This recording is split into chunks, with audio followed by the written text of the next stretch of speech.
Today I'm at Mercedes-Benz of Massapequa to check out a very special car, but it's not a Mercedes-Benz, it's a Lamborghini. So let's go check it out.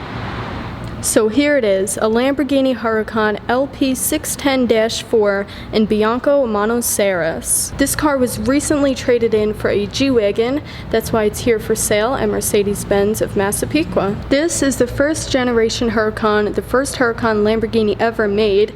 Then they went on to make the rear-wheel drive Huracan, and now the Huracan EVO in both all-wheel drive and rear-wheel drive. The Huracan has a 5.2-liter naturally aspirated V10 engine that makes 602 horsepower and 413 pound-feet of torque. For the Huracan, you had an option of the glass engine bonnet, or you could have had plastic louvers over the engine. So this one has the glass engine bonnet. It also has these 20-inch black forged Mimos wheels with orange brake calipers, and you'll see when we check out the inside of the car, there's also orange stitching. You'll notice on the side of the car, there's a badge that says LP610-4, and what the LP stands for is longitudinal posterior. So longitudinal indicates the engine's orientation in the car, while posterior means that the engine sits behind the driver in the car's back half, and the 610 refers to the metric power rating, so 610 horsepower, but in American horsepower this car just has 602 horsepower, and the 4 refers to the number of driven wheels, so this car is all-wheel drive. Something to note is that for the Huracan EVO, the successor to the regular Huracan, Lamborghini did away with this naming scheme in hopes to simplify the names. So you'll notice on all Huracan EVOs it doesn't say LP and then the horsepower and amount of driven wheels, it just says Huracan EVO. Although this car is 5 years old, it's still plenty fast with the top speed of over 201 miles per hour, and it can sprint from 0 to 62 miles per hour in just 3.2 seconds. The Huracan weighs in at just over 3,400 pounds, which is significantly less than the weight of the Lamborghini Aventador from 2015, which is right around 4,100 pounds.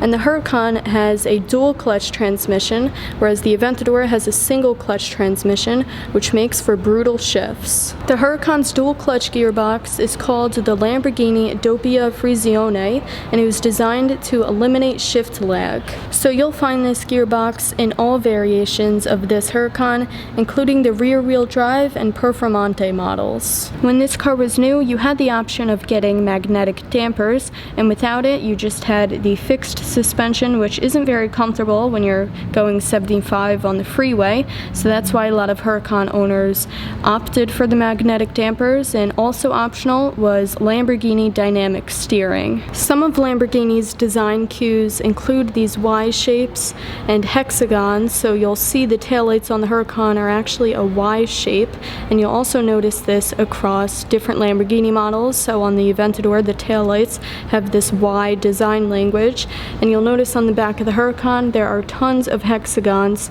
also on the front, and you'll also notice this on other Lamborghini models as well. So in the front you've got those hexagon shapes where the air intakes are, and you also have the Y shapes in the headlights, which make them look very aggressive. The chassis of the Huracan is a hybrid of carbon fiber and aluminum to keep it lightweight and to increase torsional stiffness.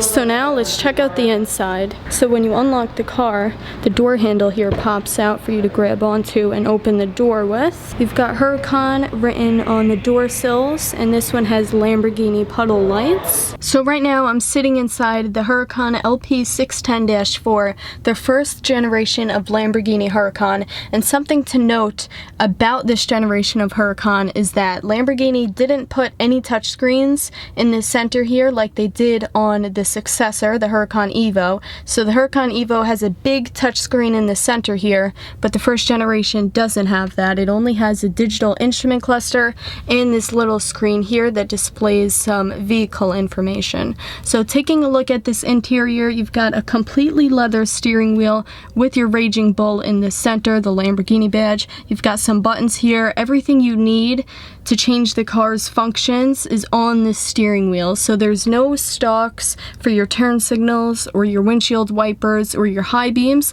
They're all right here. So here's your turn signal, so you just push it whichever way you want to go. And then you've got your high beams. You've got your drive select switch right here. So Strada is like comfort mode, Corsa is like race mode, and Sport is in between them. And you change between them by pushing down on this. So we'll check that out once we turn on the car's electronics. And then you've got your wipers over here and your paddle shifters on the steering column, which are actually quite massive. If you take a look at how big these paddle shifters are. This interior is heavily inspired by those of fighter jets, so you'll notice to pop it into reverse you have to do this, which is very cool. And you also have this red switch that you flip up to access your engine start stop button, so that's also very cool. And this switch is also in the Lamborghini Aventador, although the one in the Aventador is quite small. You've got your park button to pop it into manual and your electronic parking brake. Up here you've got some buttons to control the instrument cluster and check out things like navigation, menu, telephone, and stuff like that. And above that you have some climate control buttons. So this car does have heated seats and they are electric, so you can move them with the buttons on the side of the seats. And you also got up here some general car buttons to roll down or up the windows, and your front axle lift system to put that up or down, ESC, hazard lights, another window switch, and your parking sensors. Carrying to the interior, you still have those hexagon shapes in the AC vents and here on the dashboard, and this does have the branding package, which gives you the Lamborghini badge on the passenger side of the dashboard, as well as the Lamborghini crest on the headrests. They are embossed, and this interior does have orange stitching, which is very nice, a very nice touch, and a lot of black leather. So there's basically just black leather in this interior, with the exception of very little Alcantara on the dashboard up there, but the entire steering wheel is leather, the seats are leather, the dashboard is leather, and the doors are leather with the exception of Alcantara here next to the door handle. You've got your lock and unlock buttons and to adjust your mirrors. You've got some storage space right here, which is nice. You also have quite possibly the world's smallest console. There's barely any space in there. I tried to put my iPhone 11 Pro in there. It would not fit. What is nice though is that you have this little nook here under the center tunnel, and my phone does fit there. I checked, so you can't just keep your phone there when you're driving, or in your pocket, or in this little storage bin here, although it might kind of bounce around a little bit. But overall, this interior is very comfortable, quite spacious. Not a lot of storage space, but enough for a supercar, I'd say. So now if we turn on the electronics,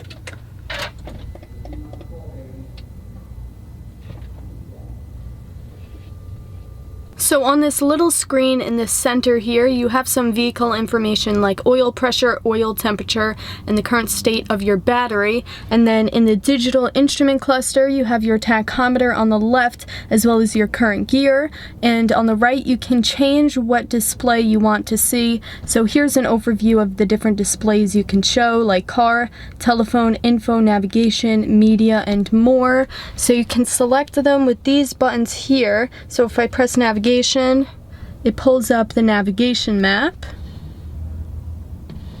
And if I press telephone, you can pair your phone via Bluetooth to make or receive phone calls. And if we go to car, you can see the vehicle settings, as well as servicing and checks and driver assist. And you can also change the information you see on the far left and the far right. With this button right here, you press it and then it changes.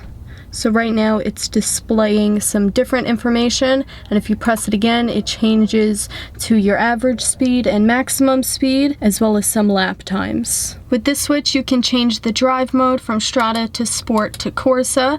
And Sport mode, what that does is sharpens the throttle response and ups the steering effort, as well as adjusting the power distribution and stiffening the optional magnetic dampers to make the car behave more aggressively and make it more fun to drive compared to Strada. And then Corsa is like race mode, so you put it into Corsa when you want to drive on the track.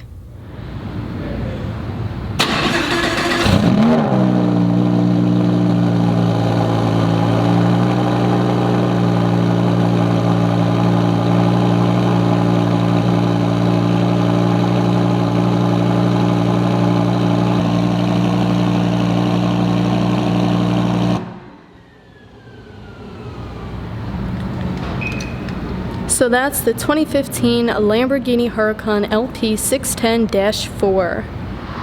So that was my visit to Mercedes-Benz of Massapequa to check out their recently traded in Lamborghini Huracan. Thanks for watching, and I'll see you in the next video.